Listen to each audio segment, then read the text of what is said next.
Taylors, today we're going to be going over your next anchor assignment and one of your final anchor assignments before it's time to write the big embedded assessment. So, as always, we're going to start by looking at the rubric and how you're going to get the grades that you're going to get on your skills. So, the skill that we are going over this time is your ability to write the resolution.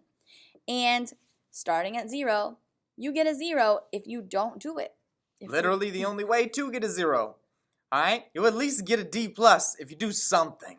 So, doing something means you wrote something, but it's not a resolution. It's something, but it's not what we asked for. It's worth noting that to actually even get the 1, you actually have to do the writing at the end of this document. This is going to be a lot like our drafting the initiation and drafting the departure, where what we're really assessing is what you write at the end of the document once you've done all that brainstorming. If you don't write anything there, it is considered a 0. There is no work, there is no writing for us to assess. You just did some brainstorming. Then we have a 2. This provides a weak resolution, or it's disconnected from the story's conflicts. So maybe you wrap up your story in a way that doesn't really make a lot of sense, or you just abruptly end it and say, and then everyone was fine. The end. You're going to get a 2.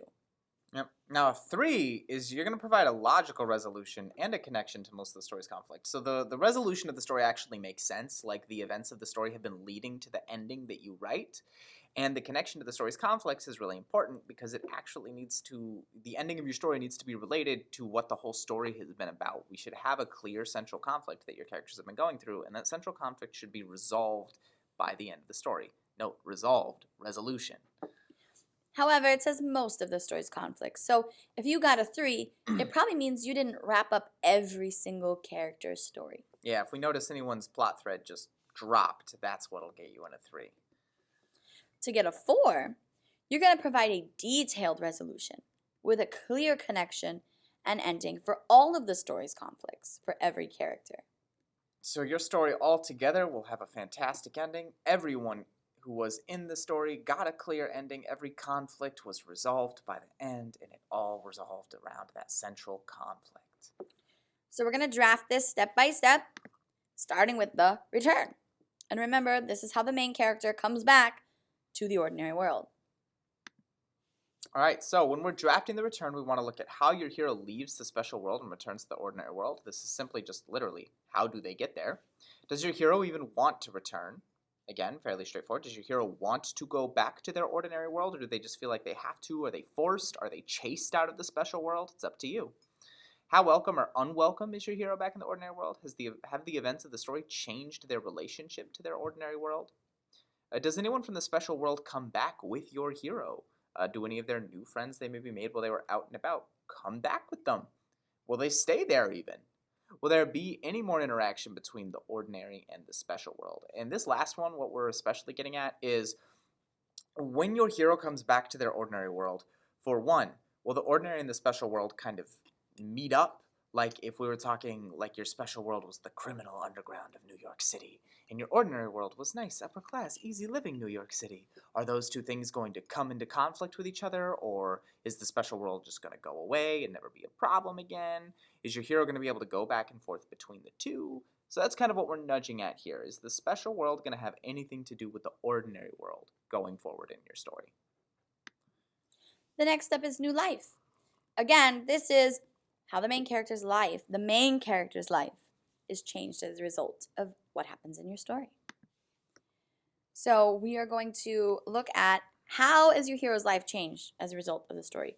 Please notice that the question is how, not is your hero's life changed. How? That means you got to give us some information. We gave you some questions as ideas, but basically the gist of it is we want to know what's different about your hero, and we're not going to accept nothing has changed as an answer here. Your hero needs to have changed. That's a part of how the hero's journey works, is your hero is changed by the adventure that they go on. How has this journey made their life easier or harder? How so? Again, saying it hasn't done either of those things is not an acceptable answer, because that would mean you have a really boring story and nothing has happened in it at all. Last but not least, how will your hero use what they learned in their journey in their regular life? So your hero has a new normal at the end of their story. So how is what happened to them in the story going to affect their new normal? Did they get any new skills? Did they learn anything that changes how they see the world? Keep that in mind. The next step is the resolution. Every conflict in the story is resolved. All characters have a clear endpoint. So our approach for this is we want you to just genuinely list all of your conflicts here. Now, number one is probably your central conflict. So whatever main issue your hero is having is probably your number one conflict. But after that, you're also going to list all the side conflicts. Maybe your hero was having a problem with a friend or a girlfriend. Maybe your hero was having a difficult relationship with their mom. Maybe your hero wasn't really sure where they were going to live because being a hero messed with their living situation. So whatever the central conflict is probably number one. But your others are other little problems your hero faces. Any story should have a lot of conflict. If you don't remember the different types of conflict, make sure you go back and check that video out. Go back and look in your notebook, because conflicts aren't just between two people. Remember, they can be between the hero and himself, the hero and his environment, and other things also. All right, after you list all of your conflicts, you want to list how each and every conflict is resolved, even if the resolution happened much earlier in the story. So again, this is a case where the order of some of these steps is a little flexible. Maybe you resolve the conflict in the middle of your trials step, but we need the conflict listed as how it is resolved right here, because we want to make sure that everybody takes all of their conflicts, lists them, and knows how they end. This is going to help us grade you on this also, because if you don't do that and we miss it as we're trying to read through your story because maybe it's a little confusing, that's not going to be great for you because your grade won't be as high as it should be. If you list it here, you're going to make it a lot easier for us to find it. Last but not least, how are your side characters affected by the journey? So how are the side characters' lives different as a result of the journey? Remember back to when we were thinking about how like Dallas and Johnny were affected by the end of The Outsiders, even though they aren't like the hero in the hero's journey? Same thing here. How are the side characters, your supporting cast in your story, changed as a result of the adventure? And last, we have status quo again. What is the new normal?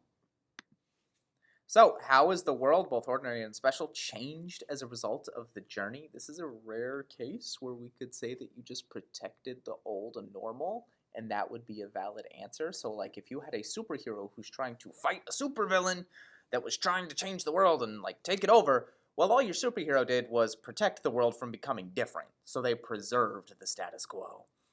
However, those of you guys that are writing more of an origin story to your superhero, their status quo might be different because now they're a hero and they weren't before.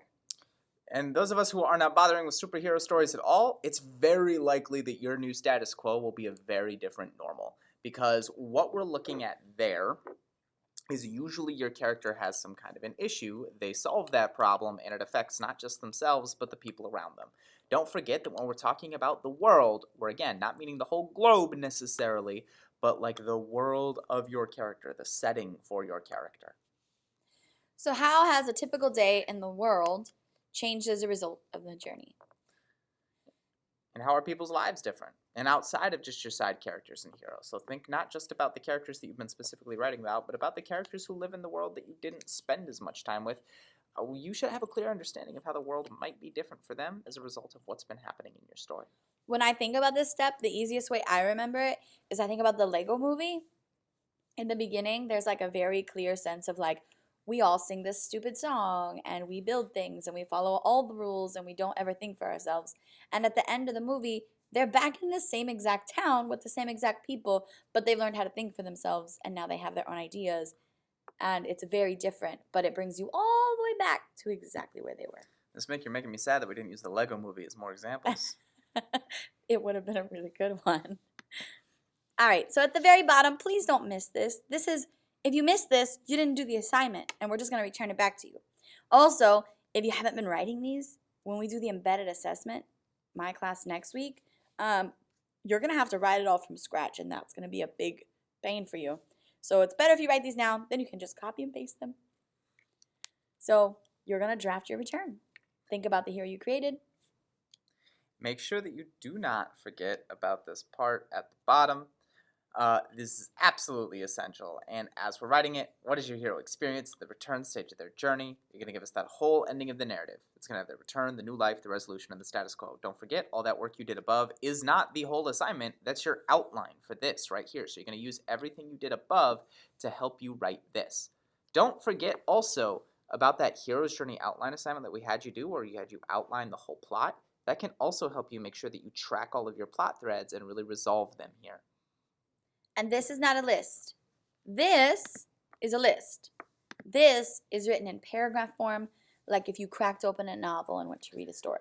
Use first or third person perspective like you have in the rest of your story. It needs to read like a story, and tell us an interesting story. We're excited to see how you guys' stuff ends. All right, go ahead and get to work.